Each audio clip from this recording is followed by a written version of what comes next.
O milionário está em sua festa de aniversário quando sua ex-esposa aparece de repente, e ela não está sozinha. Ao seu lado, dois meninos idênticos, gêmeos. O barulho da festa silencia. Ele os olha e os reconhece na hora. Não diz nada, nem é preciso. Sua reação, tão fria e inesperada, deixa todos em choque. Olá, espectador. Obrigado por estar aqui. Deixe um like e nos conte nos comentários o que achou da história e de qual cidade está nos assistindo agora. Vamos continuar com a história.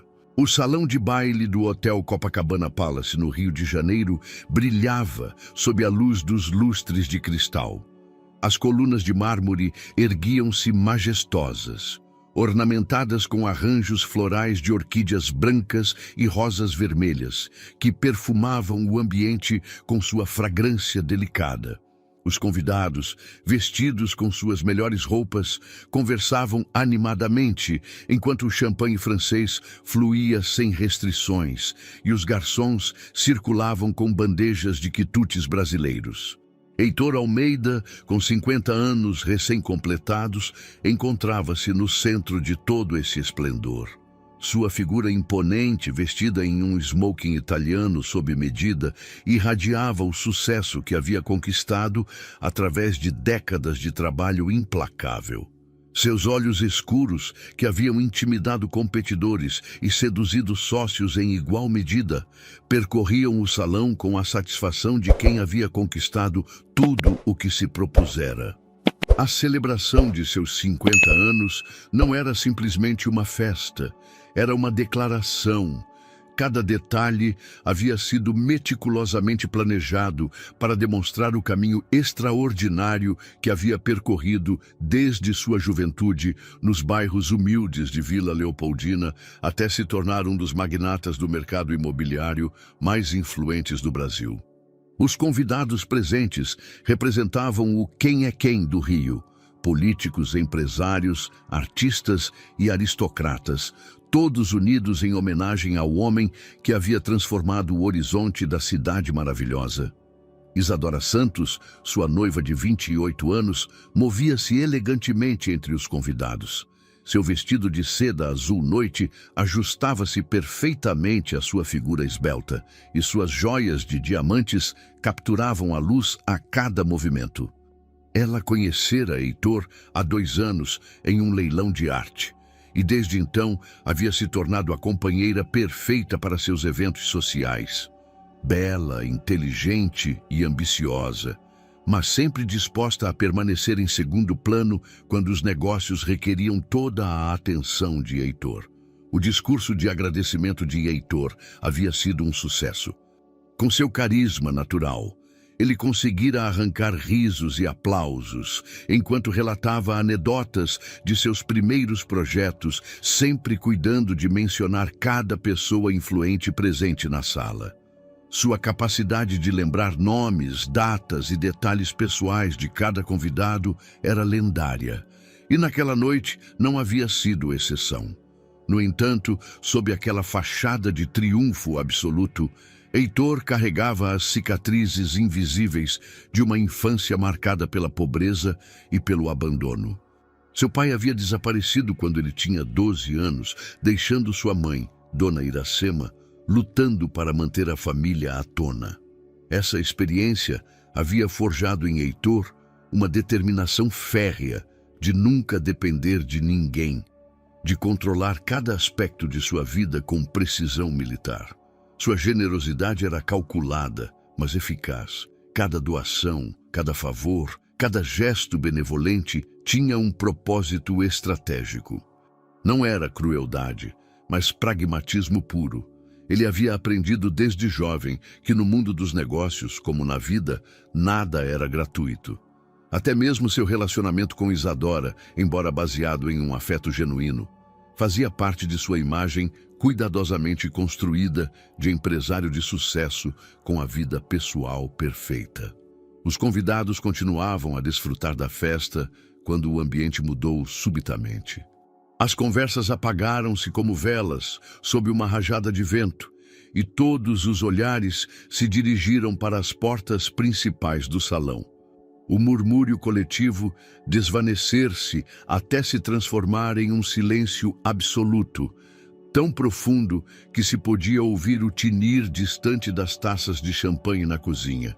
Heitor, que estivera conversando com o prefeito do Rio sobre um novo projeto urbanístico, sentiu a mudança na atmosfera antes de se virar.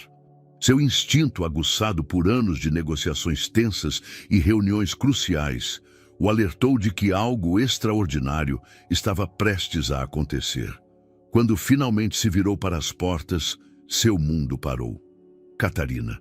Ali estava ela, após 6 anos de ausência, tão elegante e bela como no dia em que se separaram. Seu vestido preto de corte clássico acentuava sua figura graciosa e seus cabelos castanhos, agora mais curtos, emolduravam seu rosto com uma sofisticação que ele não lembrava. Mas ela não estava sozinha. Ao seu lado, 3 crianças idênticas de 5 anos a flanqueavam como pequenos cavalheiros. Seus terninhos cinzas combinando, suas gravatas perfeitamente amarradas e, acima de tudo, seus rostos. Aqueles rostos que eram réplicas exatas do próprio Heitor, naquela idade. Os mesmos olhos escuros, a mesma linha da mandíbula, até mesmo a mesma maneira de inclinar ligeiramente a cabeça quando observavam algo com curiosidade. O coração de Heitor parou. Depois começou a bater com uma violência que ele temeu que todos no salão pudessem ouvir. Catarina avançou pelo salão com a mesma graça felina que Heitor lembrava, mas havia algo diferente em sua postura. Uma nova confiança, uma determinação que irradiava a cada passo calculado sobre o mármore polido. As 3 crianças a seguiam com perfeita sincronia, suas pequenas mãos unidas, formando uma corrente humana que atravessava o mar de convidados boquiabertos. Parabéns, Heitor! Sua voz ressoou clara e serena no silêncio sepulcral do salão. Aqui está seu presente atrasado. As palavras caíram como pedras em um lago cristalino, criando ondas de choque que se espalharam por toda a sala. Heitor sentiu como se o chão de mármore tivesse se transformado em areia movediça sob seus pés. Sua mente, normalmente tão ágil para os negócios e as estratégias, ficara completamente em branco. As crianças observavam a cena com uma mistura de curiosidade e nervosismo. O mais alto dos 3, que parecia agir como líder natural dos irmãos, mantinha o queixo erguido com uma dignidade que era comovente em alguém tão pequeno. Os outros 2 refugiavam-se ligeiramente atrás dele, mas seus olhos permaneciam fixos em Heitor, com uma intensidade que lhe era familiar e perturbadora ao mesmo tempo. Isadora, que estivera conversando com a esposa do ministro da Cultura, aproximou-se rapidamente ao ouvir a comoção. Sua taça de champanhe deslizou de seus dedos trêmulos, quebrando-se no chão em uma explosão de cristal e bolhas douradas que pareceu desatar o encanto que mantinha a todos imóveis. Quem é você? Gaguejou Isadora, embora seu instinto já lhe tivesse dado a resposta. A beleza clássica de Catarina, sua postura aristocrática e, acima de tudo, a maneira como Heitor a estava olhando, lhe disseram tudo o que ela precisava saber. Sou Catarina Alencar, respondeu ela com uma cortesia gélida. A ex-esposa de Heitor. Seu olhar deslizou brevemente para Isadora antes de voltar para Heitor.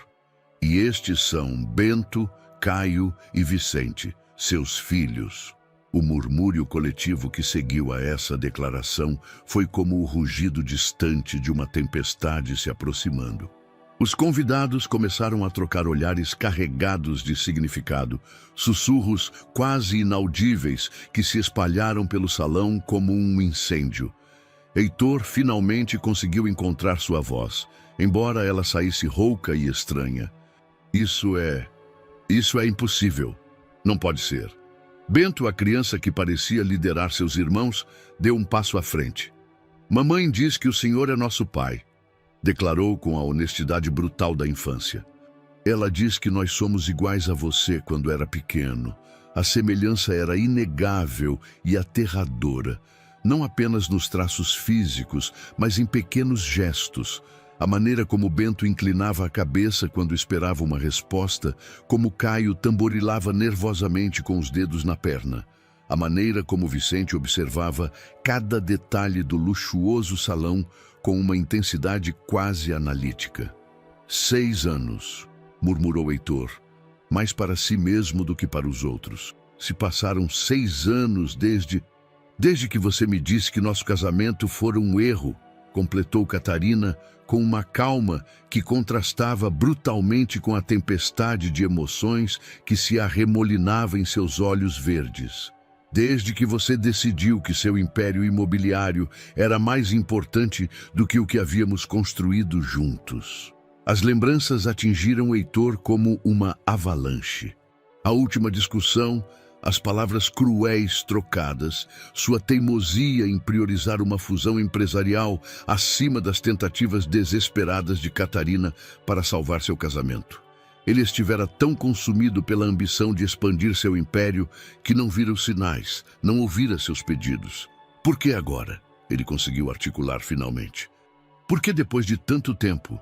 Catarina respirou fundo e pela primeira vez desde sua chegada, Heitor detectou uma rachadura em sua armadura de compostura. Porque me ofereceram a direção da restauração dos afrescos da Capela Sistina no Vaticano. É o projeto da minha vida, Heitor. Mas são 2 anos em Roma e essas crianças precisam de estabilidade. Elas precisam do pai delas. A declaração caiu sobre Heitor como um martelo. Pai. Uma palavra que ele havia evitado cuidadosamente durante toda a sua vida adulta, aterrorizado pela possibilidade de repetir os erros de seu próprio progenitor ausente. O escritório particular de Heitor, no apartamento cobertura do Hotel Copacabana Palace, havia se tornado o epicentro de uma tempestade emocional que ameaçava destruir tudo o que ele havia construído cuidadosamente durante anos. As cortinas de veludo bordô estavam fechadas, criando um refúgio íntimo, longe dos olhares curiosos dos convidados que ainda permaneciam no salão de baile, sussurrando especulações que se espalhariam por todo o Rio antes do amanhecer. Catarina sentara-se no sofá de couro italiano, com Bento à sua direita e Caio e Vicente a flanqueando como pequenos guarda-costas. As crianças observavam Heitor com uma mistura de fascinação e cautela, como se estivessem estudando uma criatura exótica em um zoológico. Seus pequenos pés não chegavam ao chão, balançando suavemente enquanto esperavam que os adultos resolvessem o mistério de suas vidas. Heitor andava de um lado para o outro em frente às janelas panorâmicas que ofereciam uma vista espetacular da cidade noturna. As luzes do rio estendiam-se como um manto de estrelas, mas ele mal as registrava. Sua mente funcionava a toda velocidade, analisando todas as possibilidades, procurando falhas na história de Catarina, qualquer indício de que aquilo fosse uma elaborada farsa. Isso é impossível, murmurou pela 3ª vez, passando as mãos pelo cabelo perfeitamente penteado. Se fossem meus filhos, eu teria sabido. Você me teria dito. Eu teria te dito? A voz de Catarina continha anos de dor acumulada. Quando, Heitor? Entre suas reuniões de 18 horas e suas viagens de negócios? Ou talvez durante aquelas últimas semanas, quando você mal me dirigia a palavra porque eu estava interferindo com sua concentração? As lembranças aglomeraram-se na mente de Heitor como uma avalanche. Os últimos meses de seu casamento haviam sido um campo de batalha constante. Catarina tentara se aproximar, sugerir a terapia de casal, implorara por tempo de qualidade juntos. Mas ele estivera obcecado com a aquisição de uma rede hoteleira que prometia multiplicar sua fortuna. Cada conversa terminara em reprovações. Cada tentativa de intimidade fora interrompida por chamadas urgentes. Exijo um exame de DNA, declarou finalmente, sua voz recuperando algo de sua autoridade habitual. Não vou aceitar sua palavra sem verificação científica. Bento, o mais corajoso dos 3, Incorporou-se ligeiramente.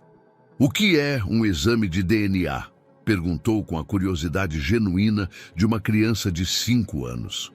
Catarina acariciou suavemente o cabelo de seu filho.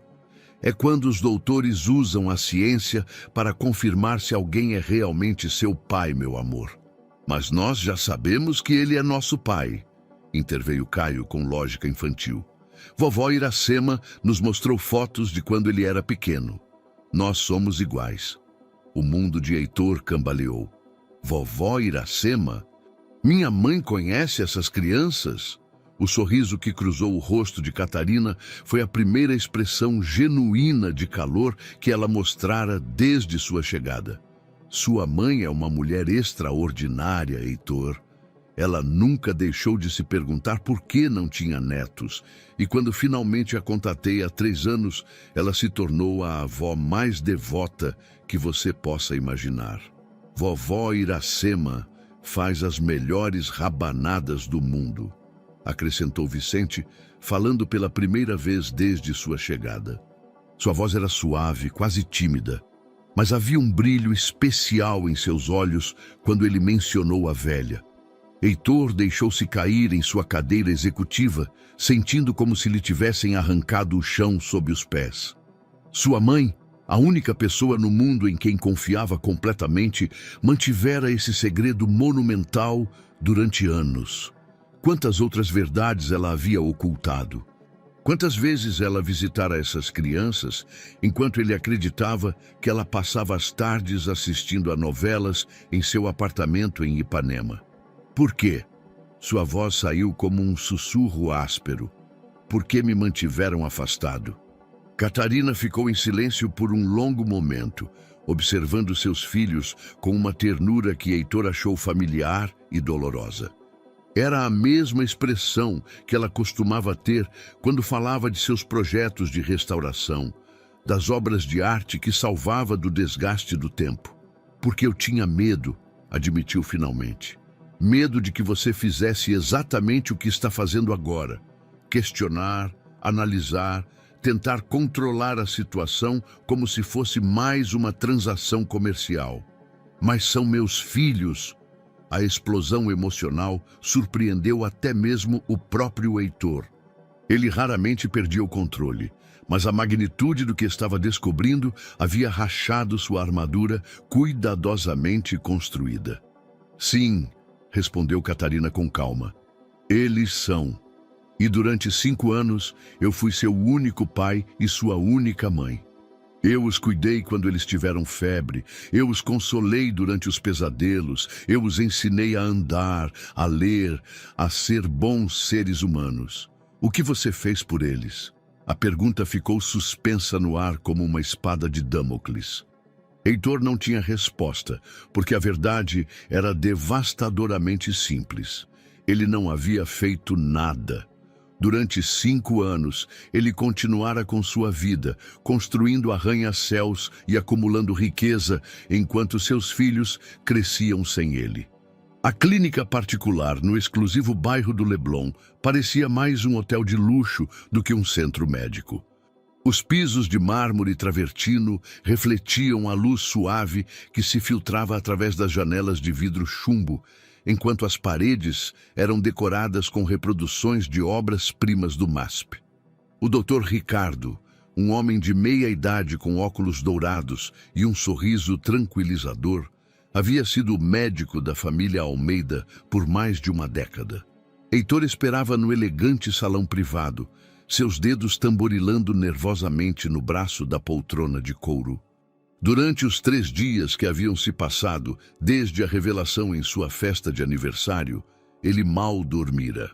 Sua mente analítica havia trabalhado sem descanso, examinando cada detalhe da história de Catarina, procurando inconsistências que pudessem desmentir suas afirmações.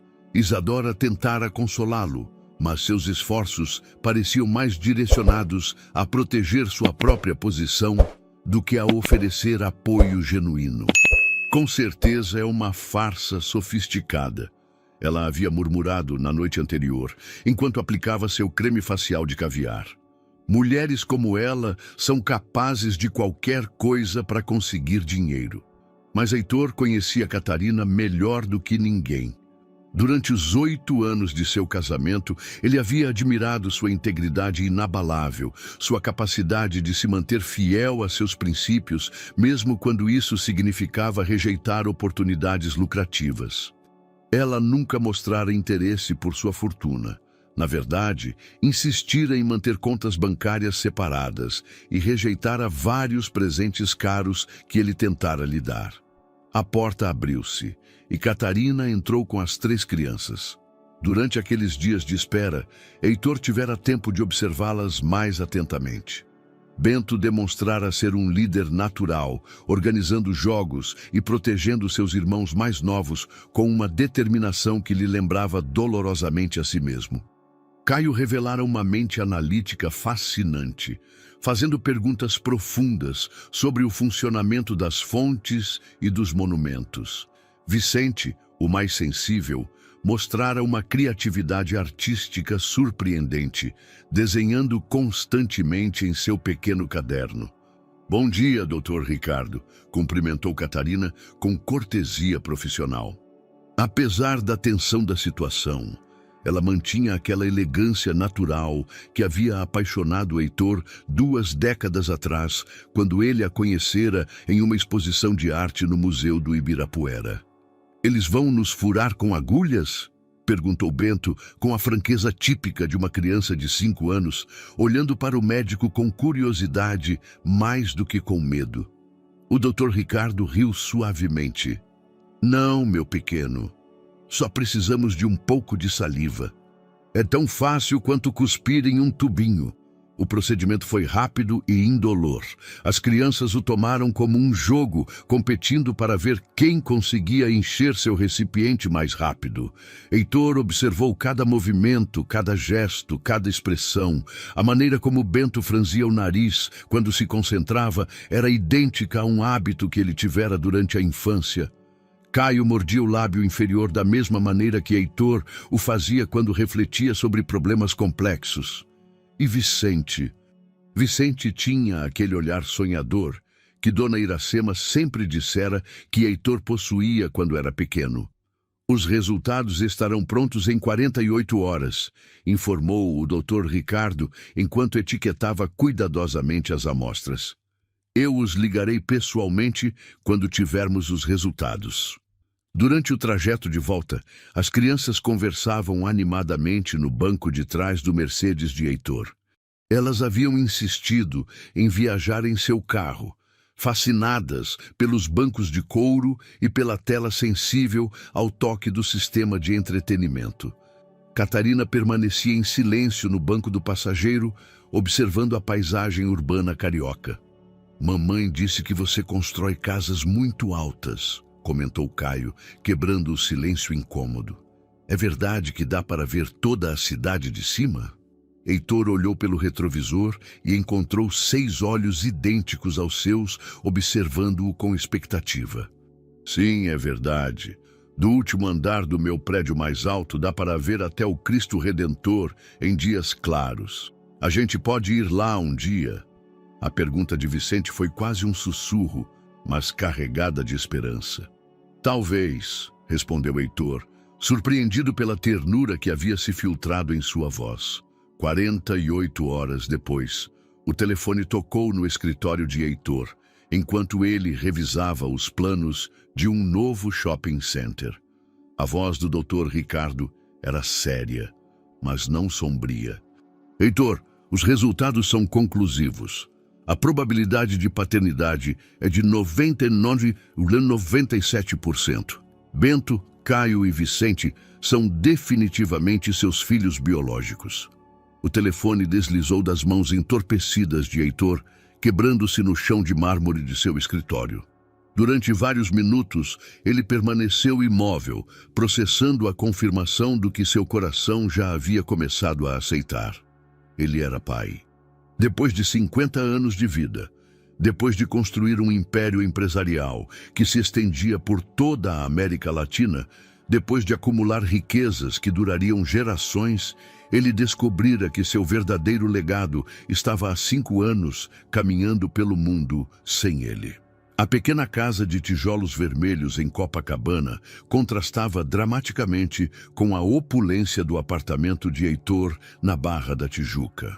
As paredes eram cobertas de fotografias familiares que documentavam décadas de memórias. Heitor criança, sorrindo, desdentado, sua formatura universitária, os primeiros projetos imobiliários, o casamento com Catarina. Mas agora, Heitor notou algo que nunca havia visto antes. Entre as fotos mais recentes, havia imagens de 3 crianças brincando naquela mesma sala. Dona Iracema, de 75 anos, movia-se pela cozinha com a agilidade de alguém muito mais jovem, preparando o chocolate quente que sempre fora o ritual de reconciliação na família Almeida. Suas mãos enrugadas, que haviam trabalhado incansavelmente limpando escritórios para manter sua família à tona, agora tremiam ligeiramente enquanto ela vertia o leite nas xícaras de porcelana que guardava para ocasiões especiais. Mãe! A voz de Heitor soou mais vulnerável do que havia sido em décadas. Como você pôde me esconder isso durante 3 anos? A velha virou-se lentamente, seus olhos escuros, os mesmos que Heitor havia herdado e que agora via refletidos em seus netos, brilhando com uma mistura de desafio e amor maternal. Senta, meu filho. Essa conversa nós deveríamos ter tido há muito tempo. Heitor obedeceu, sentindo-se estranhamente como a criança de 12 anos que havia consolado sua mãe na noite em que seu pai os abandonara. A familiar sensação de estar naquela cozinha, com seus azulejos amarelos desbotados e a velha geladeira fazendo barulho, o tranquilizou de uma maneira que seus escritórios luxuosos nunca conseguiam. Catarina me ligou há 3 anos, começou Dona Iracema, colocando a bandeja sobre a mesa de fórmica. Ela estava desesperada, Heitor. Trabalhava dia e noite restaurando quadros para ganhar o suficiente para manter 3 crianças pequenas. Ela não tinha família que a ajudasse e você deixara muito claro que não queria saber de nada da sua vida anterior. Mas eram meus filhos, protestou Heitor. Eu tinha o direito de saber. Direito? A voz de sua mãe endureceu. Que direito você tinha depois de destruir aquela mulher? Depois de lhe dizer que havia sido um erro casar-se com ela? As lembranças daquela última briga assaltaram Heitor com uma clareza dolorosa. Ele estivera furioso porque Catarina havia se recusado a acompanhá-lo a São Paulo para uma negociação crucial, alegando que precisava de tempo para falar sobre o futuro de seu casamento. Em sua arrogância, ele interpretara isso como uma manipulação, uma tentativa de controlá-lo, usando sentimentos como arma. Ela queria te dizer, continuou Dona Iracema, mexendo seu chocolate com movimentos mecânicos. Ela vinha aqui todas as semanas, ela e os meninos, sempre me perguntando como você está, se você mudou, se algum dia você poderia ser o pai que aquelas crianças merecem. E você o que respondia? Sua mãe olhou diretamente em seus olhos. Eu dizia a verdade. Que meu filho construíra muros tão altos em torno do seu coração que ele já não sabia como sair deles. Heitor levantou-se bruscamente, caminhando até a janela que dava para o pequeno quintal onde ele havia brincado quando criança. Agora, ele conseguia imaginar Bento, Caio e Vicente correndo naquele mesmo espaço, suas risadas enchendo o ar que durante anos estivera muito silencioso. Conte-me sobre eles, pediu finalmente, sua voz apenas um sussurro. A expressão de Dona Iracema suavizou-se imediatamente. Bento é como você era naquela idade, sempre protegendo os menores. Ele tem a sua mesma determinação, mas também a bondade da mãe dele. Caio é curioso sobre tudo, faz perguntas que me lembram por que você se apaixonou pela arquitetura. E Vicente? Um sorriso maternal iluminou seu rosto enrugado. Vicente tem a alma de um artista. Ele desenha constantemente, vê beleza onde outros veem coisas ordinárias. Eu perdi tudo, murmurou Heitor. As primeiras palavras deles, os primeiros passos, o primeiro dia na escola. Mas você não perdeu o resto das vidas deles, replicou sua mãe com firmeza. Catarina não foi à sua festa para te machucar, Heitor. Ela foi porque está assustada. Aquela oportunidade em Roma é o sonho da vida dela, mas significa deixar as crianças aqui. Ela precisa saber que elas terão um pai, não apenas um provedor econômico. Heitor virou-se para sua mãe, vendo em seus olhos a sabedoria acumulada durante décadas de sacrifícios. Você acha que eu consigo? Você acha que eu consigo ser o pai que eles precisam? Dona Iracema aproximou-se e tomou as mãos de seu filho entre as suas. Você criou uma família inteira depois que seu pai nos abandonou. Você trabalhou 3 empregos para pagar meus remédios e sua faculdade. Você construiu um império do nada. Se você conseguiu fazer tudo isso, você pode aprender a amar seus próprios filhos. Mas eu não sei como, admitiu Heitor. E pela primeira vez em anos, lágrimas brilharam em seus olhos. Eu não tive um modelo a seguir. Papai se foi e eu jurei que nunca dependeria de ninguém, que nunca daria a ninguém o poder de me machucar assim. E no processo, observou sua mãe suavemente, você se tornou o homem que abandona antes de ser abandonado. Mas não é tarde demais, meu filho. Nunca é tarde demais para escolher o amor acima do medo. A mansão de Heitor, na Barra da Tijuca, erguia-se como um monumento ao sucesso, com seus 3 andares de vidro e mármore, jardins perfeitamente projetados e uma piscina que refletia o céu carioca como um espelho líquido. No entanto, naquela manhã de terça-feira, a casa parecia mais fria e vazia do que nunca. Os ecos dos passos ecoavam nos amplos corredores, lembrando-o constantemente de que ele havia construído um palácio para impressionar estranhos, não um lar para uma família. Catarina chegou pontualmente às 10 da manhã, dirigindo um modesto Volkswagen que contrastava dramaticamente com a coleção de carros de luxo que ocupava a garagem de Heitor. As 3 crianças saíram do veículo com uma mistura de espanto e nervosismo, suas pequenas mochilas penduradas em seus ombros, enquanto observavam a imponente estrutura que, segundo lhes haviam explicado, seria seu novo lar temporário. É maior do que o nosso prédio inteiro, murmurou Caio, seu pescoço esticado para trás para ver as janelas do 3º andar. Bento, fiel à sua natureza protetora, tomou as mãos de seus irmãos mais novos. Mamãe disse que só vai ser por um tempo, até ela voltar da Itália. Heitor os observava da janela de seu escritório, sentindo uma mistura estranha de orgulho e pânico.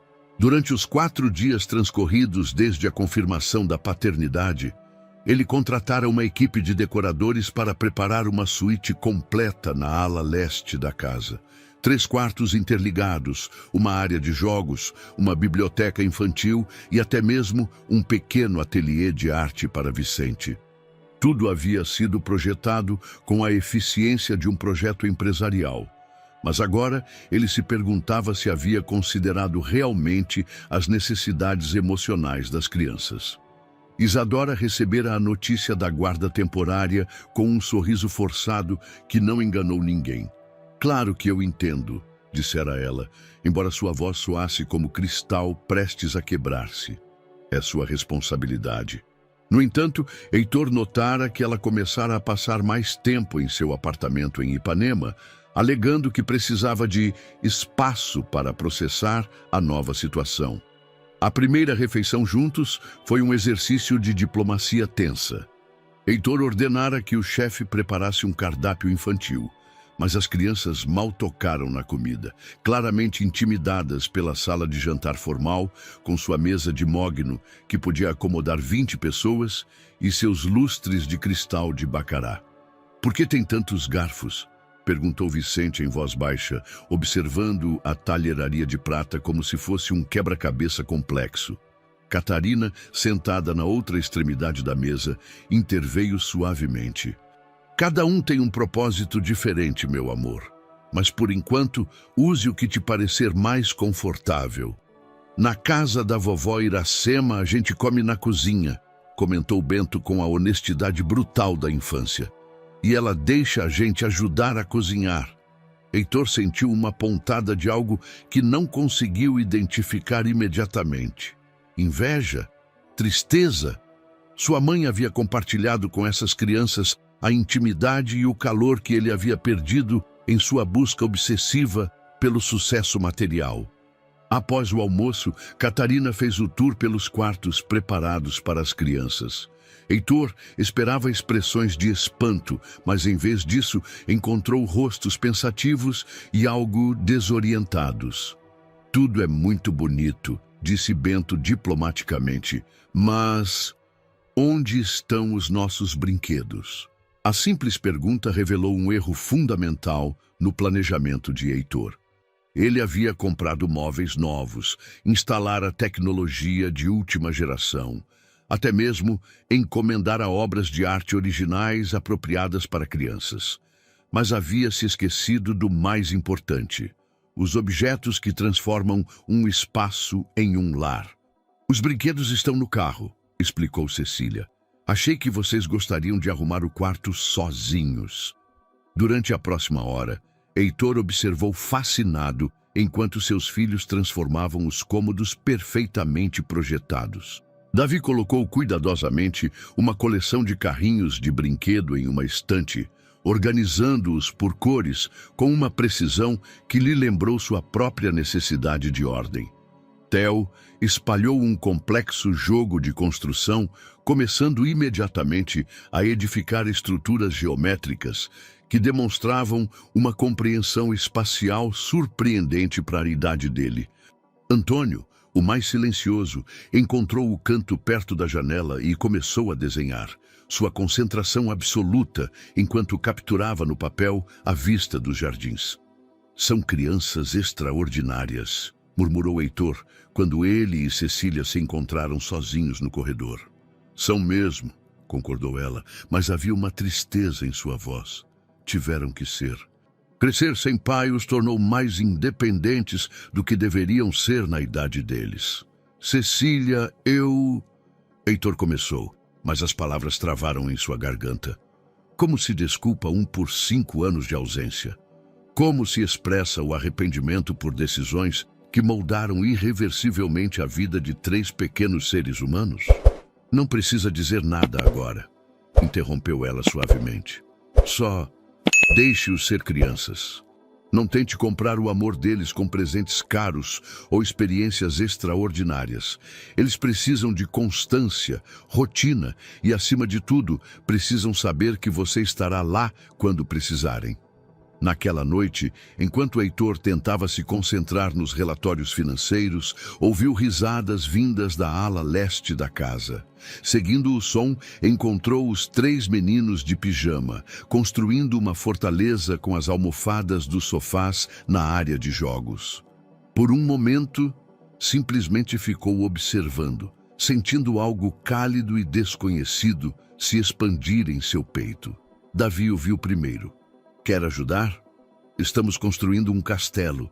O convite, simples e sincero, foi como uma chave que abriu uma porta que Heitor havia mantido fechada por décadas.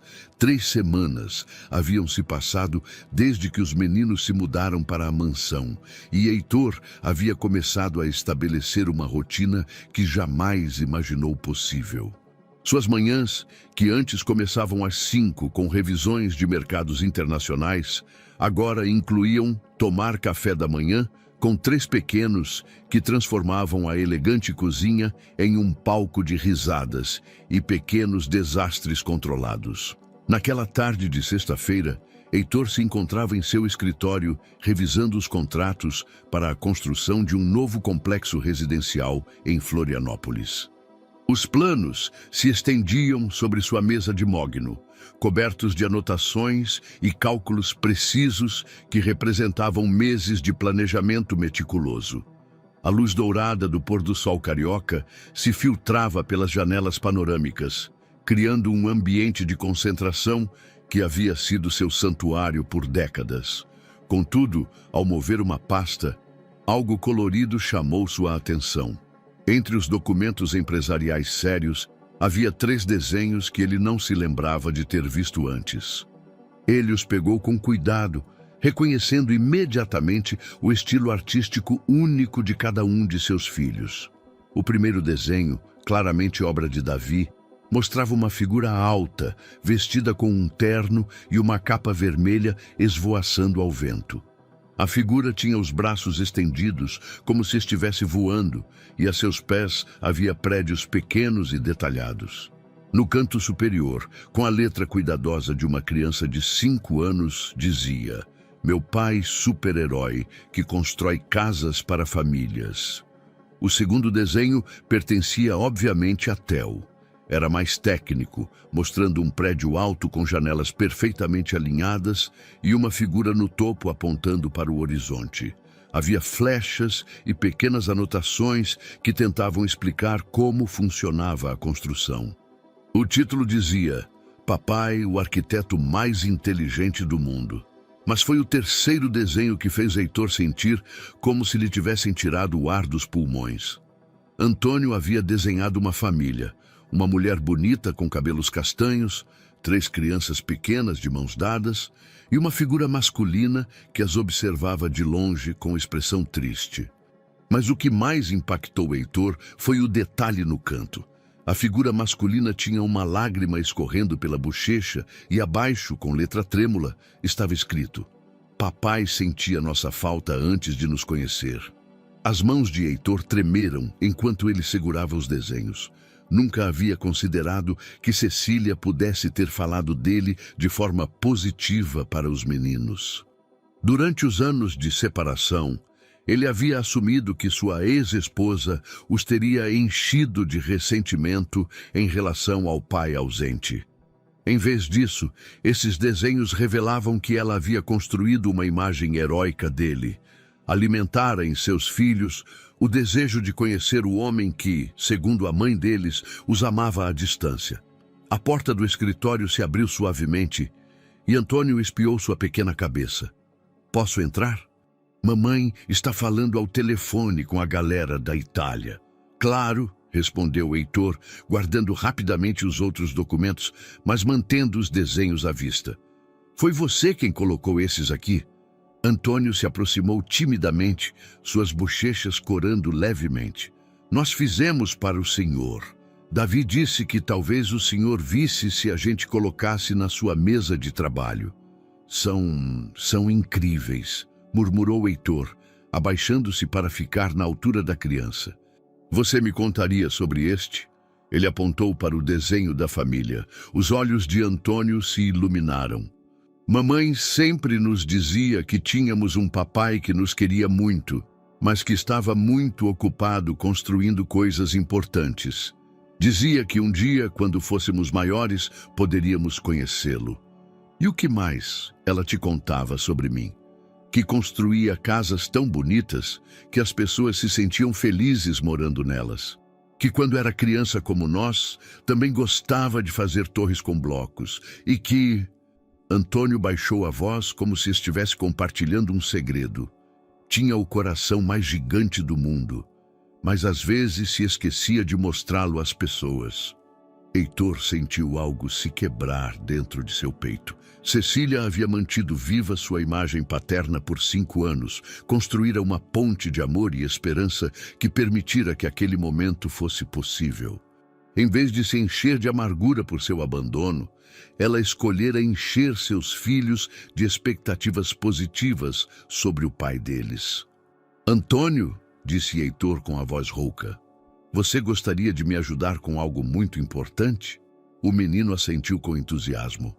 "Preciso projetar um novo parque para famílias. Você acha que poderia me desenhar como você gostaria que ele fosse?" Os olhos de Antônio se arregalaram.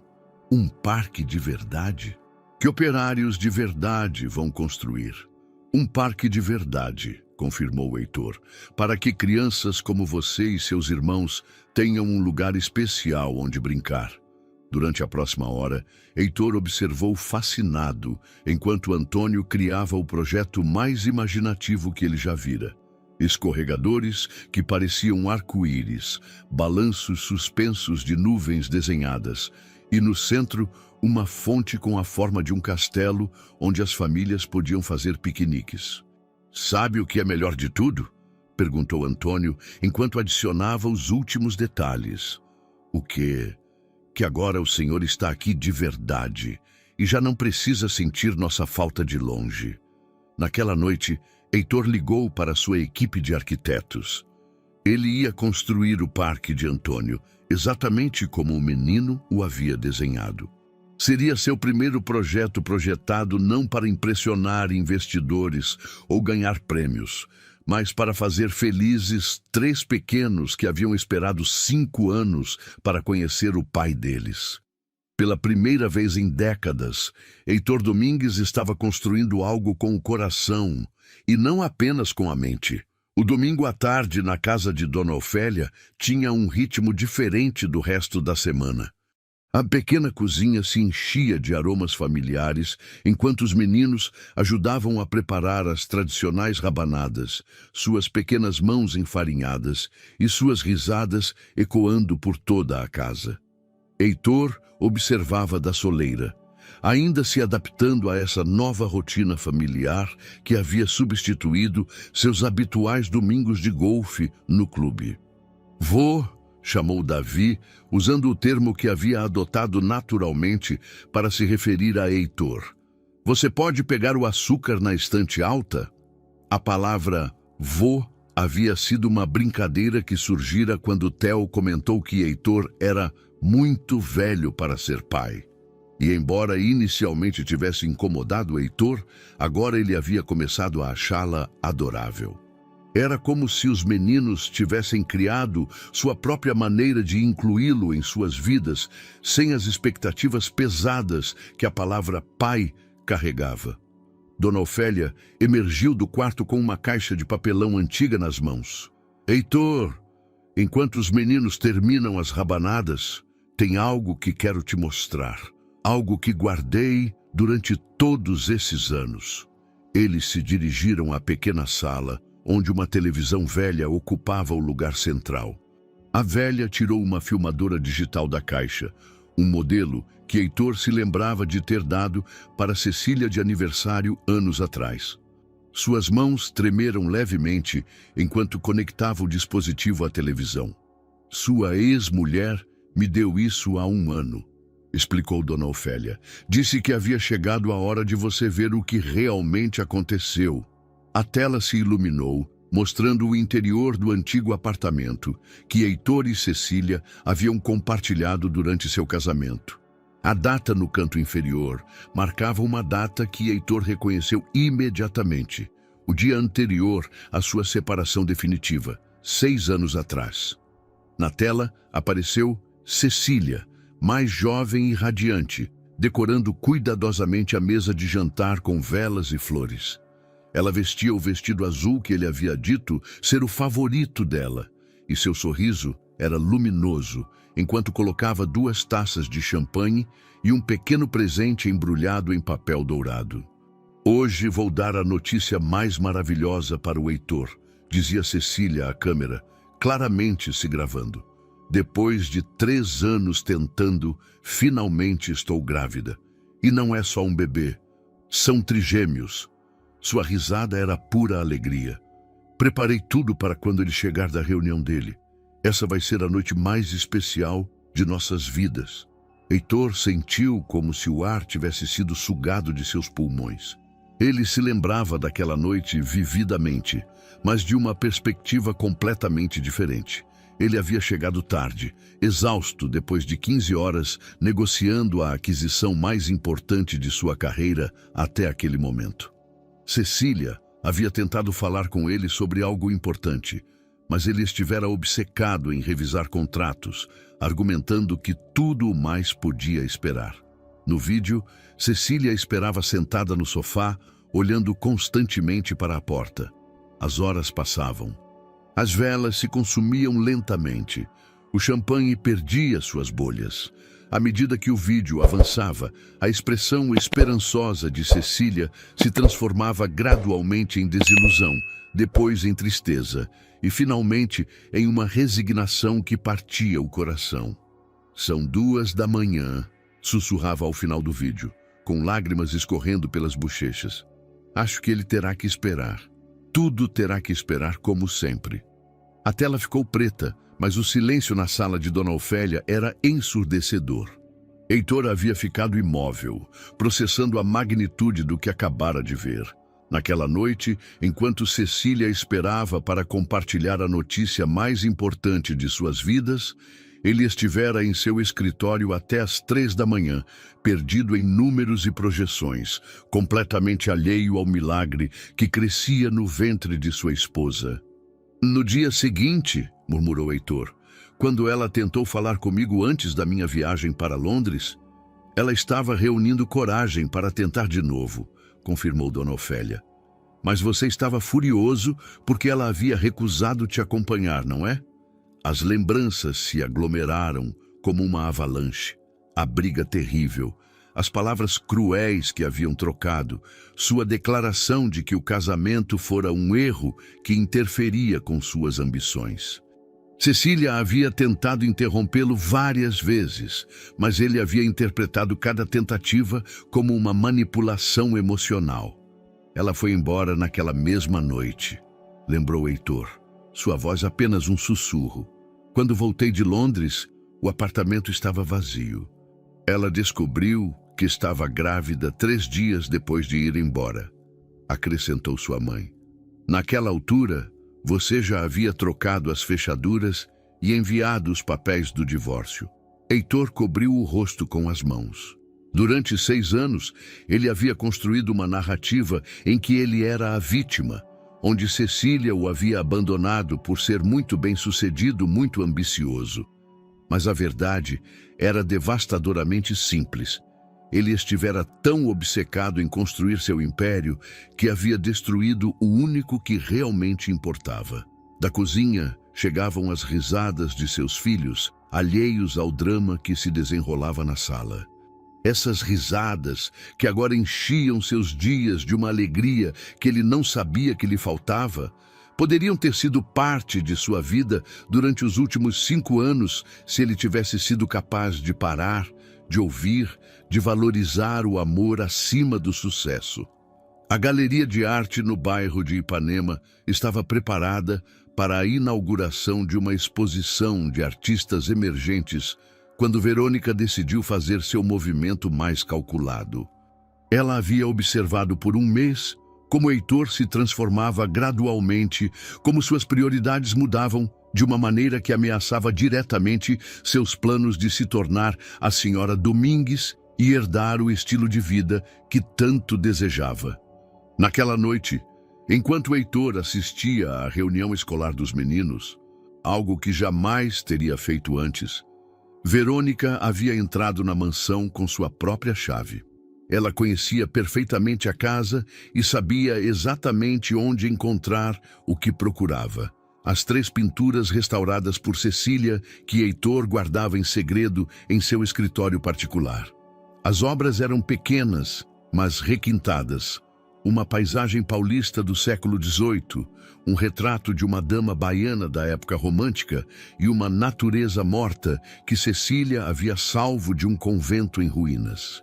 Heitor as havia mantido após o divórcio, supostamente porque representavam um investimento valioso. Mas Verônica havia notado como ele as observava ultimamente, com uma melancolia que ele não conseguia disfarçar. Com mãos trêmulas de nervosismo, mas determinação férrea, Verônica destampou uma garrafa de vinho tinto reserva e começou seu plano. Não foi um acidente completamente convincente. O vinho se derramou de maneira estratégica demais sobre cada uma das 3 pinturas. Mas seria suficiente para criar o dano que ela precisava. Quando Heitor voltou para casa 1 hora depois, acompanhado pelos 3 meninos que conversavam animadamente sobre sua próxima peça escolar, encontrou Verônica sentada no sofá do escritório, segurando uma taça de vinho com uma expressão de devastação perfeitamente ensaiada.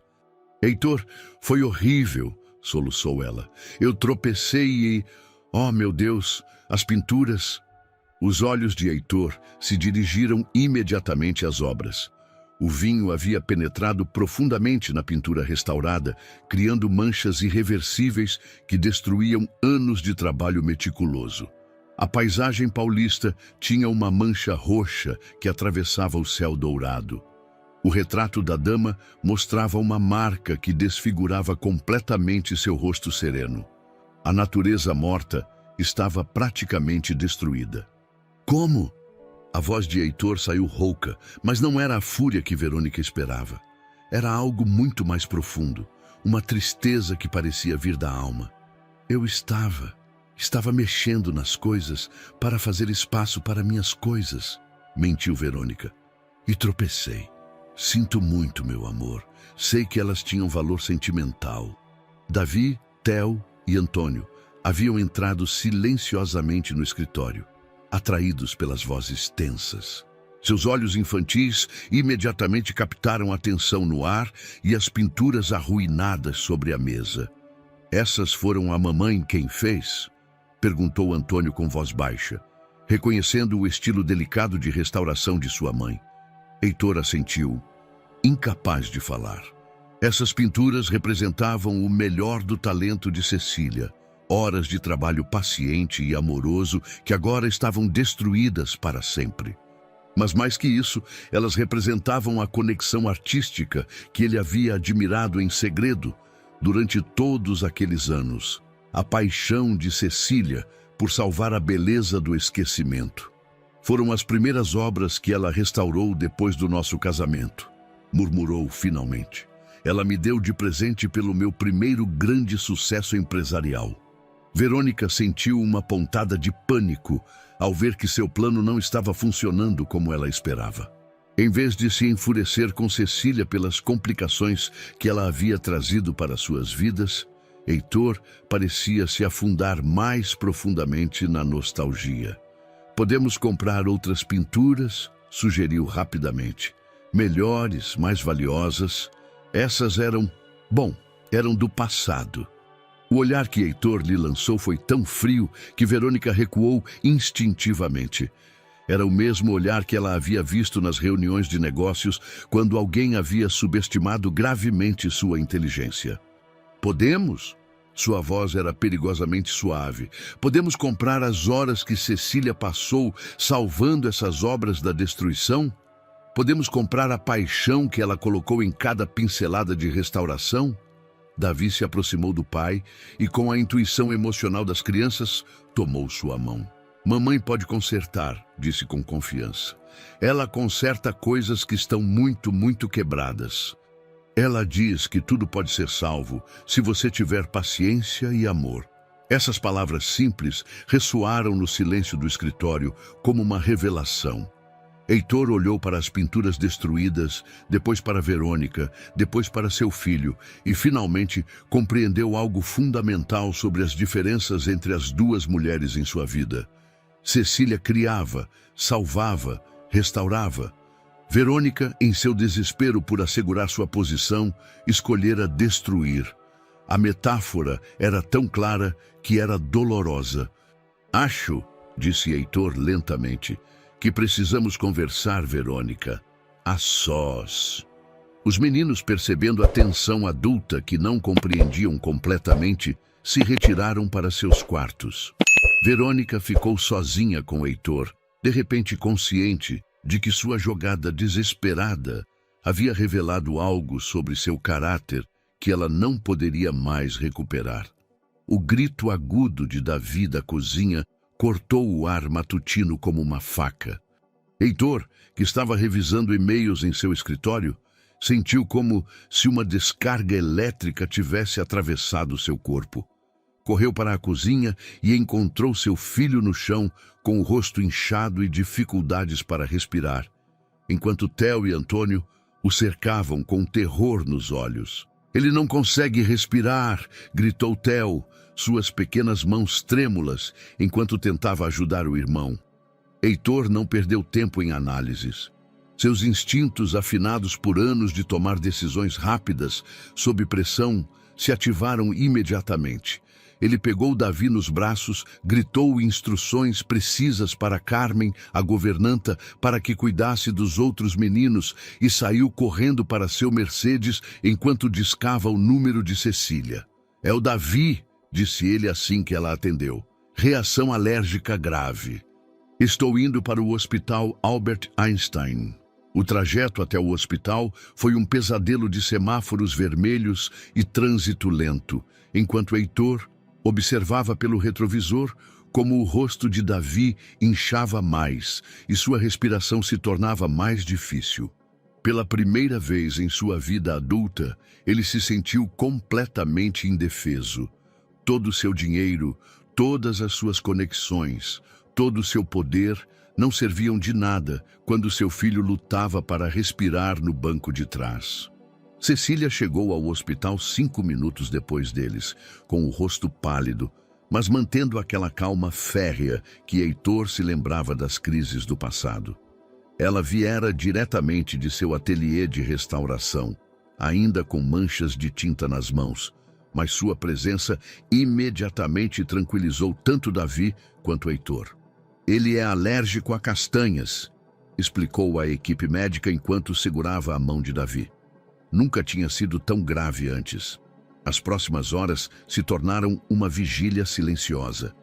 Davi havia respondido bem ao tratamento, mas os médicos queriam mantê-lo em observação a noite toda para garantir que não houvesse complicações. Heitor e Cecília se instalaram nas incômodas cadeiras de plástico ao lado da cama do hospital, se revezando para acariciar o cabelo do filho enquanto ele dormia.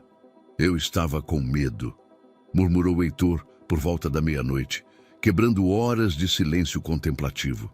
"Medo real, primitivo, como se todo o meu mundo fosse desmoronar." Cecília o olhou de sua cadeira do outro lado da cama. A luz fraca da sala do hospital criava sombras suaves em seu rosto, lembrando Heitor por que ele havia se apaixonado por ela tantos anos atrás. Não era apenas sua beleza física, mas a serenidade que ela irradiava em momentos de crise, sua capacidade de encontrar força quando os outros se desmoronavam. "É assim que me senti por 5 anos", respondeu ela suavemente. "Cada febre alta, cada queda no parque, cada pesadelo noturno, sozinha, com a responsabilidade completa de mantê-los seguros." A confissão atingiu Heitor como um soco no estômago. "Desculpa", sussurrou. "Desculpa por não ter estado lá." "Não se trata de desculpas, Heitor. Se trata de entender que ser pai não é um trabalho de meio período. Você não pode aparecer quando é conveniente e desaparecer quando fica difícil." Davi se mexeu em seu sono, murmurando algo ininteligível antes de se estabilizar novamente. Ambos os pais se inclinaram instintivamente para ele, seu amor compartilhado pelo menino, criando uma ponte invisível entre eles. "Como você faz?", perguntou Heitor. "Como você lida com o medo constante de que algo terrível possa acontecer a eles?" Cecília sorriu tristemente. "Você aceita que não pode protegê-los de tudo. Você faz o seu melhor, reza muito e espera ter criado filhos fortes o suficiente para enfrentar o que a vida lhes lançar." "Quero aprender", disse Heitor, sua voz carregada de uma vulnerabilidade que ele raramente mostrava. "Quero ser o pai que eles merecem, não apenas o provedor que eu pensei que era suficiente." "Então você tem que começar por se perdoar", respondeu Cecília, "e entender que o amor verdadeiro requer presença, não apenas provisão." No silêncio que se seguiu, enquanto velavam juntos pelo filho adormecido, algo fundamental mudou entre eles. Não era reconciliação, ainda não, mas era compreensão mútua. Pela primeira vez em 6 anos, eles não eram ex-cônjuges lutando pelo passado, mas pais unidos por um amor compartilhado mais profundo que qualquer ferida pessoal. Quando Davi acordou ao amanhecer, a primeira coisa que viu foram 4 olhos chorosos, o observando com amor infinito. "Mamãe e papai estão aqui juntos?", perguntou com a voz rouca, mas esperançosa. "Sim, meu bem", respondeu Cecília. "Nós sempre estaremos aqui quando você precisar." O escritório do advogado Mário, no bairro Nobre de Jardins, havia sido o refúgio legal de Heitor por mais de uma década. Entre suas paredes de carvalho e estantes cheias de códigos legais, haviam sido assinados os contratos mais importantes de seu império imobiliário. No entanto, naquela tarde de quinta-feira, Cecília havia chegado ali por uma razão completamente diferente: organizar os documentos necessários para sua viagem a Roma. Enquanto revisava os papéis de guarda temporária e as autorizações médicas para as crianças, o advogado havia mencionado casualmente a existência de um arquivo que havia estado guardando há anos, esperando o momento apropriado para entregá-lo. Era um cofre que continha documentos que Heitor havia solicitado nos últimos meses de seu casamento. "Senhora Mendoza", dissera o advogado com expressão desconfortável, "creio que é importante que a senhora veja isso antes de finalizar os arranjos atuais." Agora, na privacidade de seu pequeno ateliê de restauração em Vila Madalena, Cecília contemplava os documentos que haviam mudado tudo. As páginas legais se estendiam sobre sua mesa de trabalho, entre pincéis e paletas de cores, criando um contraste doloroso entre a beleza que ela criava e a frieza jurídica que havia destruído seu casamento. Os documentos eram consultas legais que Heitor havia feito 6 meses antes de sua separação, perguntando especificamente sobre como proteger seus bens caso houvesse filhos no futuro. Ele havia explorado fundos fiduciários, acordos pré-nupciais retroativos e o mais devastador de todos: procedimentos legais para limitar os direitos parentais em caso de divórcio. O Sr. Domingues, lia-se em uma das consultas, deseja assegurar que qualquer descendência futura não comprometa a integridade de seu patrimônio empresarial, nem interfira com sua capacidade de tomar decisões comerciais rápidas. Cecília se lembrava vividamente daqueles meses. Ela havia estado tentando desesperadamente salvar seu casamento, sugerindo terapia de casal, planejando escapadas românticas que Heitor constantemente cancelava por compromissos de trabalho. Todo aquele tempo, ele havia estado construindo muros legais para se proteger da possibilidade de ter uma família com ela. Mas o que mais a havia ferido era o motivo explícito nos documentos. A experiência de abandono paternal na infância do cliente gera medos irracionais sobre a repetição de padrões familiares. Solicita-se assessoria para evitar laços emocionais que possam resultar em vulnerabilidade pessoal ou profissional. Heitor havia transformado seus traumas infantis em uma estratégia legal para evitar amar seus próprios filhos. Quando ela descobrira esses documentos 6 anos atrás, durante o processo de divórcio, havia compreendido finalmente por que todas as suas conversas sobre o futuro, sobre a possibilidade de formar uma família, haviam sido recebidas com evasivas e mudanças de assunto. Heitor não apenas não queria filhos, ele havia tomado medidas legais preventivas para assegurar que, se eles chegassem, não afetariam sua vida controlada. Sua descoberta da gravidez 3 dias depois de abandonar a casa havia adquirido então uma dimensão diferente. Não era apenas que Heitor não estava pronto para ser pai. Ele havia planejado ativamente não ser pai jamais. Durante 5 anos, ela havia guardado esse segredo, permitindo que seus filhos crescessem com a imagem heróica de um pai ausente, mas amoroso. Ela escolhera protegê-los do conhecimento de que sua própria existência havia sido vista como uma ameaça para o homem que os havia gerado. A porta do ateliê se abriu suavemente e Heitor entrou sem se anunciar, como havia começado a fazer durante as últimas semanas. Suas visitas haviam se tornado frequentes enquanto eles coordenavam os arranjos para Roma. E Cecília havia começado a esperá-las com uma mistura de ansiedade e antecipação que ela não queria analisar muito profundamente. "Os meninos estão perguntando se você pode jantar conosco amanhã", começou Heitor, mas parou ao ver os documentos estendidos sobre a mesa. Seu rosto ficou imediatamente pálido ao reconhecer o cabeçalho legal. Onde você conseguiu isso? Sua voz saiu rouca, carregada de uma culpa que havia estado enterrada por anos. Seu advogado achou importante que você soubesse a verdade completa antes de ir embora para Roma, respondeu Cecília com uma calma que contrastava com a tempestade em seus olhos verdes.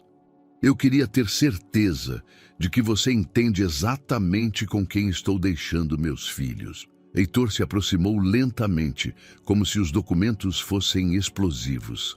Cecília, eu posso explicar. Explicar o quê, Heitor?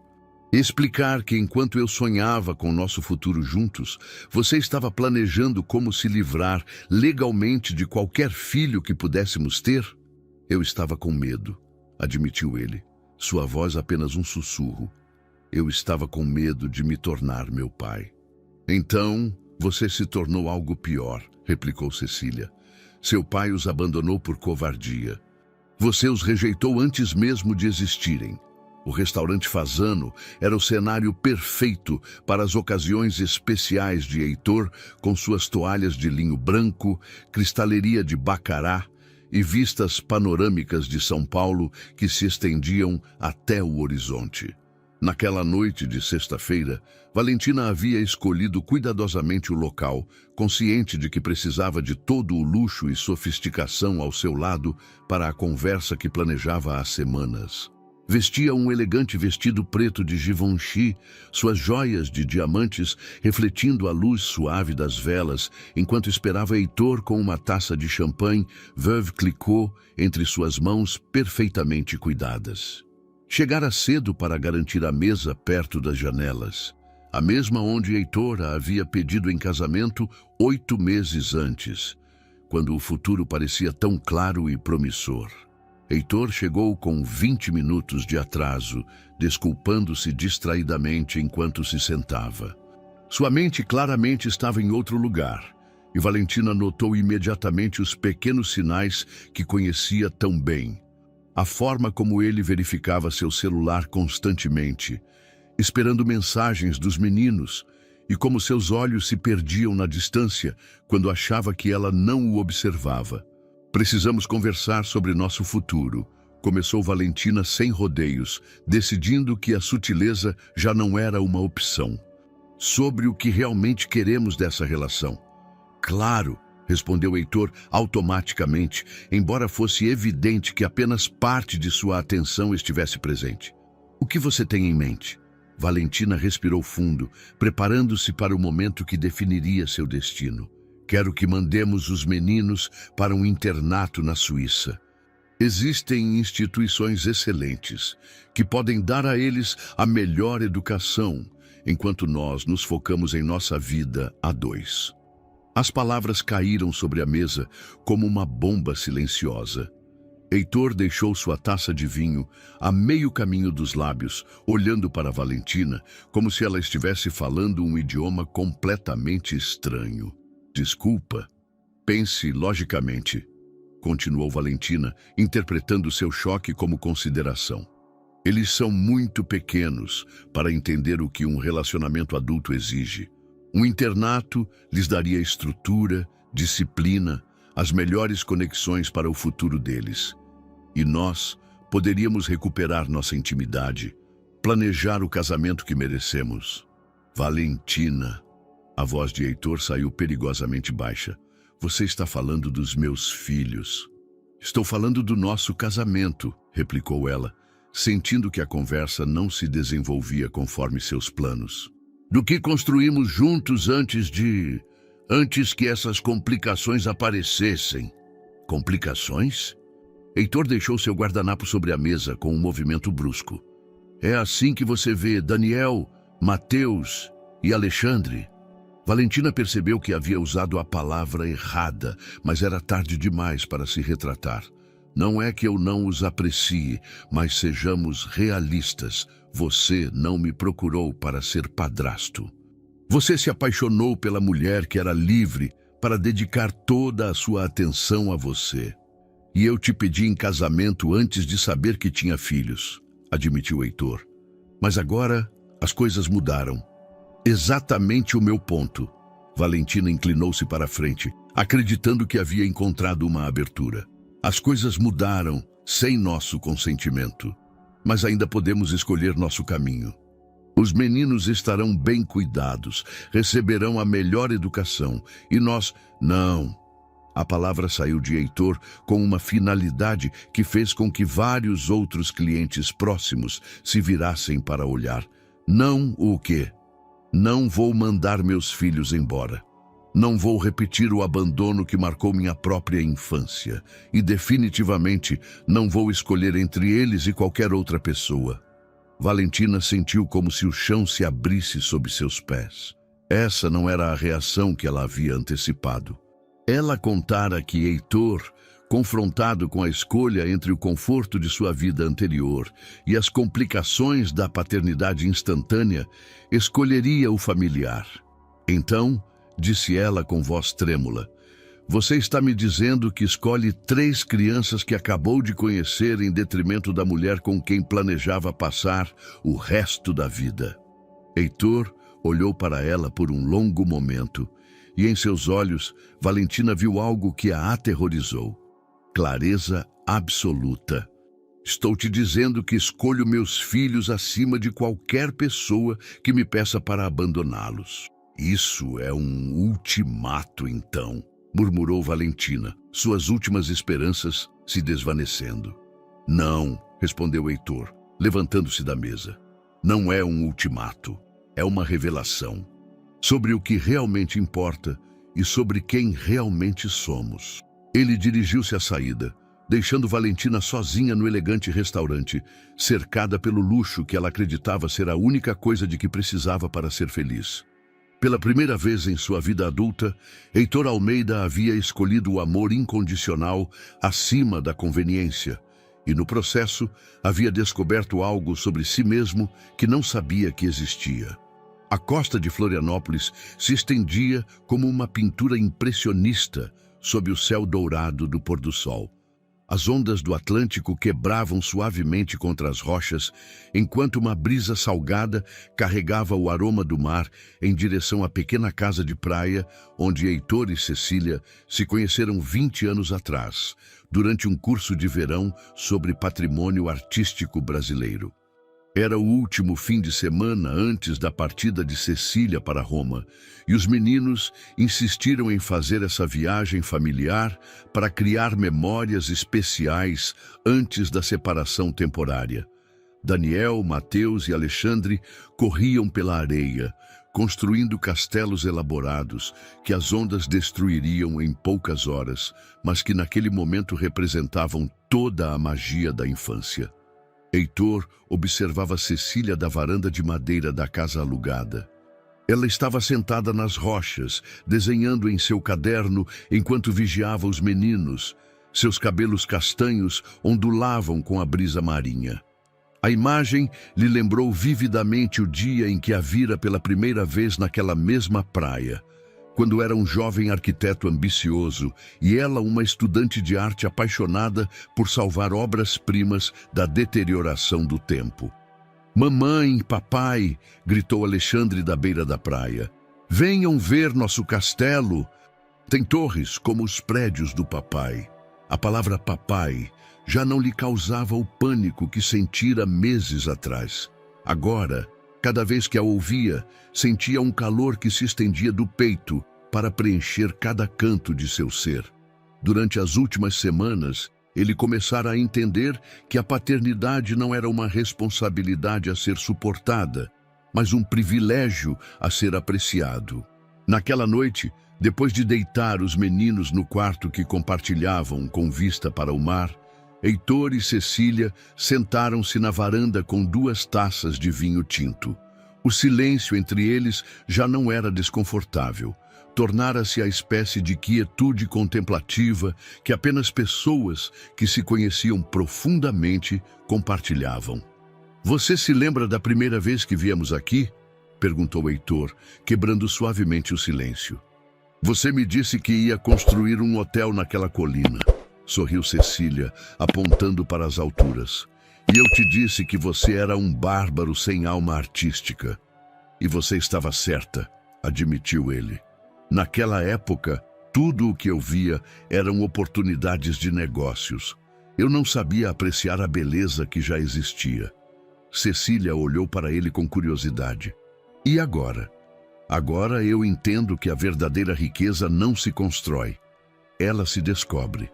Ela se encontra nos desenhos que Alexandre deixa na minha mesa, nas perguntas infinitas de Mateus sobre como as coisas funcionam, na forma como Daniel protege seus irmãos como se fosse sua missão sagrada.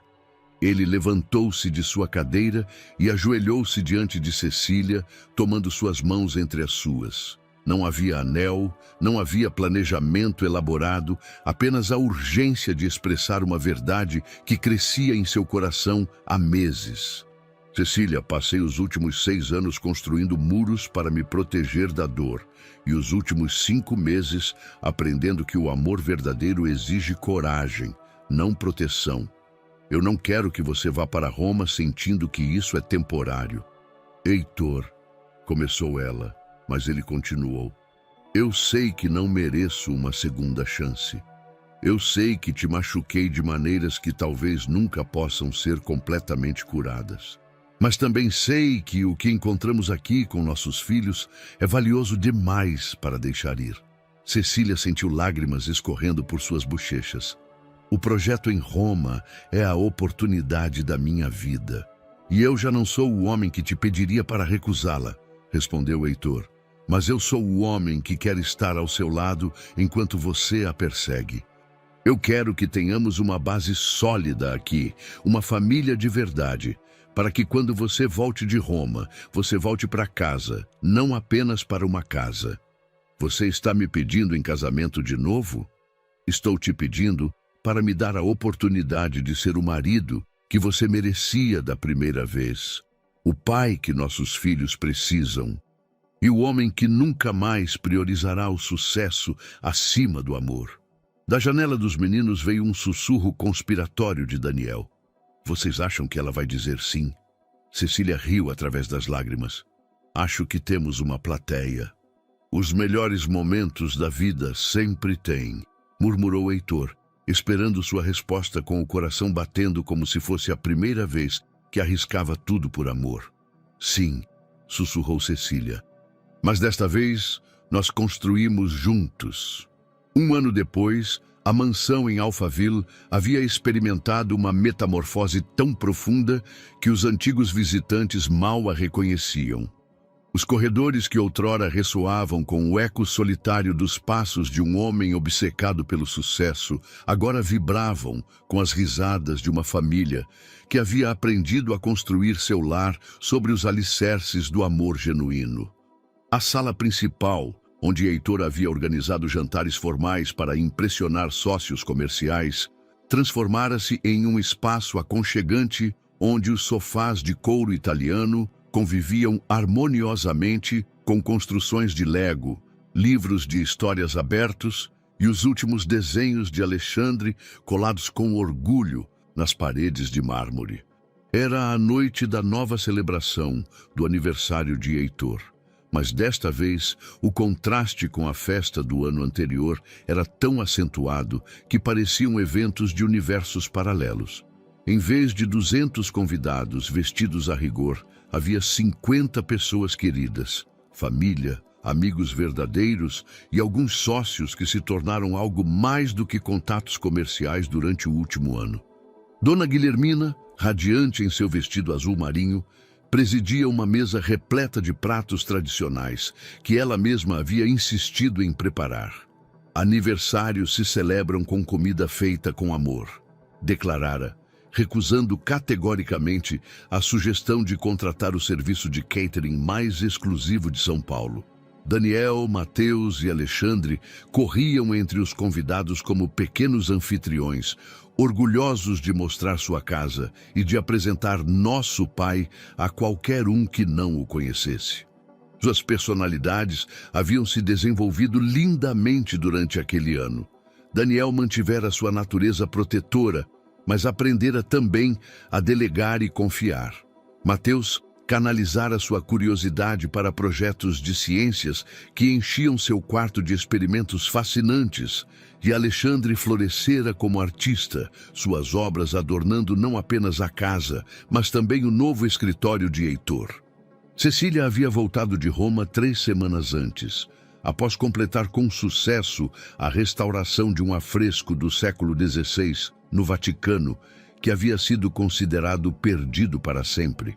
O projeto fora um triunfo profissional que elevou sua reputação internacional, mas mais importante ainda, demonstrara que ela podia perseguir seus sonhos sem sacrificar sua família. O casamento íntimo, que haviam celebrado um mês antes, na mesma casa de praia de Florianópolis, fora tudo o que sua primeira cerimônia não foi: autêntico, emocionante e centrado no que realmente importava. Os únicos convidados haviam sido os meninos, Dona Guilhermina e um punhado de amigos íntimos. Alexandre fora o portador das alianças. Mateus lera um poema que escrevera sobre famílias que se encontram, e Daniel caminhara junto com sua mãe até o altar improvisado na varanda com vista para o mar. "Posso ter a atenção de vocês?"